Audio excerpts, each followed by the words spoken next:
Alright, we're doing a deck tech on... Technically it's got more colors, and it's got every color, but we only play Jessica. And it's a Mutate deck. I wasn't going to do a deck tech, and then on TikTok, Rip Pull Repeat asked me, was talking about this deck, and I said I was going to do a video, so here's that video. I'm going to try to keep it fast, simple, short and sweet. We will go over Sideboard as well. This is just our main board. We run one Consider. I use this beautiful art. Love it. One Consider, one Expressive Iteration, and two Counterspells, and 3 Lightning Bolts, 1 Seize the Spoils, and our main combo engine of Open the Omenpaths. I'm going to set one aside to show you mainly what the combo does and how it works, to keep it simple. But that's our main spells package. The rest is just creature spells that specifically mutate. So we run 4 Pollywog Symbiote. I have 2 of the Godzilla versions, and then just 2 of the regular. And then we run 4 Vadrok, of course. And then we run 3 Cubwarden. Preferably, I might run 4, but I kind of like 3.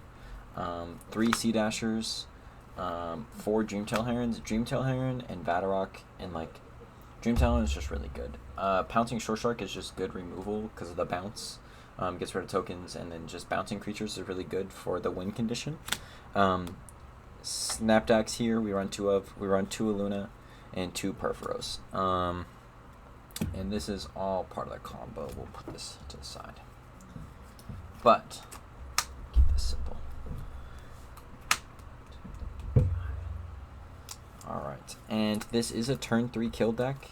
If you get the right circumstances of certain cards in your hand, you mainly want 2 to 3 combo pieces. You can work without it, but having 2 to 3 combo pieces and land in your hand is perfect. This is a modern deck. It was standard at one point. I got it from a list from... they were playing standard during when Ikoria was out on a YouTube channel called Liberty Coin Magic the Gathering. And a dude, I believe, like, named Zach or... something like that. It started with a Z, I can't remember exactly, was playing this deck in standard, and then I just, when it rotated out, I decided to make it a little modern and try to do my own twist and flavor on it. Ideally, these would be fetch lands and shock lands. I'm just broke.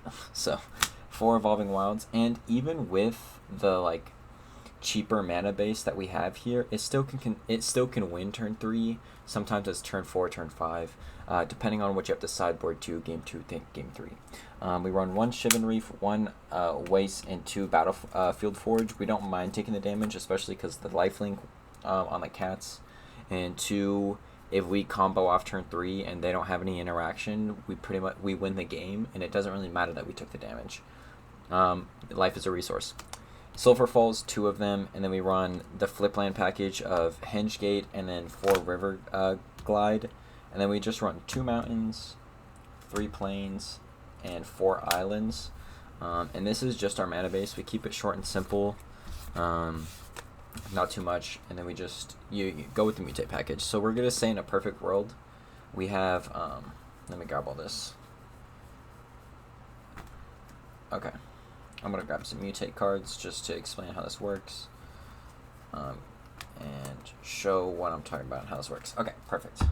So, in a perfect world, let's say we have the mana. I'm not going to pull it out and show you guys, but let's just say perfect world, we have the mana turn 3. They have no interaction. Turn 2, we want to drop this, Baby Godzilla Pollywog. If they don't kill it, we untap turn 3 and they have no interaction. Which is really hard in Modern with Force Negation and stuff like that, which is why, like, if I had more money, they would be ran main board forces and stuff like that, because then I don't mind pitching a Sea-Dasher for a force or something like that, but I just don't have them. And then you want to then cast Open the Omenpaths, generating your colors. I have these color tokens right here. They just are like potions that I put a dice on to tell what color I'm using. You just say the colors you need. You want to start with red and blue for Vadrok, and then you mutate Vadrok, which then lets you cast Open the Omenpaths. And we're just going to keep this here. For example, we're going to infinitely cast this. Something that is nice is once you eventually pitch a like Expressive Iteration or Lightning Bolt or Seize the Spoils or even a Consider, What's really nice is if you're not drawing more, say you weren't drawing a bunch of mutate spells to continue the stack, to continue to start to combo off, you could use one of these to, you know, discard a land and then draw 2 and get to more mutate spells. Or same with everything else. Lightning Bolt is nice because this is a win condition in itself, because you don't have to, you can use this to help pitch them down. Once you get to enough cats, you can use this to remove stuff if you don't have a Pouncing Shoreshark. Usually Pouncing Shoreshark takes care of it, but if you don't, infinitely recurring a Lightning Bolt is just nice. Like, you infinitely casting just bolt, bolt, bolt, bolt, bolt, they'll die. You know, it's really nice, it's convenient. So we're going to say we're infinitely casting Open the Omenpaths. We then want to cast Cubwarden and generate the cats, and then you're just going to keep mutate stacking, bouncing blockers, drawing cards. This is just a 1-mana mutate, which is really nice to trigger everything. That's why Sea-Dasher Octopus is so nice. It's basically a 1-mana draw spell that creates token. It's very good. It's so good. And then what I like is Snapdax, inside joke. Snapdax, the removal of the 4 and gain 4 life is really nice. And it's just a 3/5 double strike that also now has flying and lifelink and all these amazing things. And then you can cast an Illuna on top of that, and then this becomes a damage in itself. And Illuna can either help flip a Purphoros on the board, which makes it free, or you'll just generate enough mana to cast Purphoros. You'll generate as many cat tokens as you need to go wide, or to just kill them if you bounce and get rid of all their creatures and they have no interaction. And then you just swing with a bunch of cats to win. And that's pretty much the whole combo.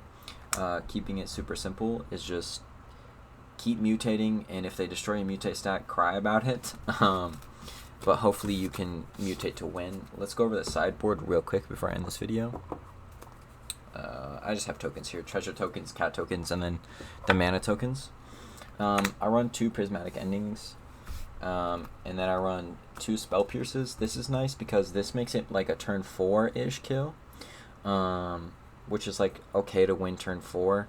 Some modern decks will, like, you know, Yawgmoth, you'll have your problems, but I think if you play it pretty well, you can still win. The Prismatic Ending is just a really nice removal spell. Ragavan and stuff of that sorts. Spell Pierce, and then I run the dive downs mainly because then if they go to target any of my stuff with removal spells on that turn 4 combo off, that's why you wait until turn 4, is because then you at least have a dive down to protect your stuff, and if they have a counterspell, there's not much you can do about it. Maybe you can wait till turn 5 to Spell Pierce if you know what kind of matchup you're in, if you're into like blue, you know, Azorius Control or something like that. And then I run the other 2 counterspell spells. I like Test of Talents. I know it's not great, but I don't have many other cards to run in this slot, and I like the Test of Talents. If you have any suggestions, let me know. And then I just run Fiery Cannonade and Flame Sweep. Preferably would all be Flame Sweep, because Flame Sweep would only hit my tokens, but like, this is pre-board wipe before I start comboing off.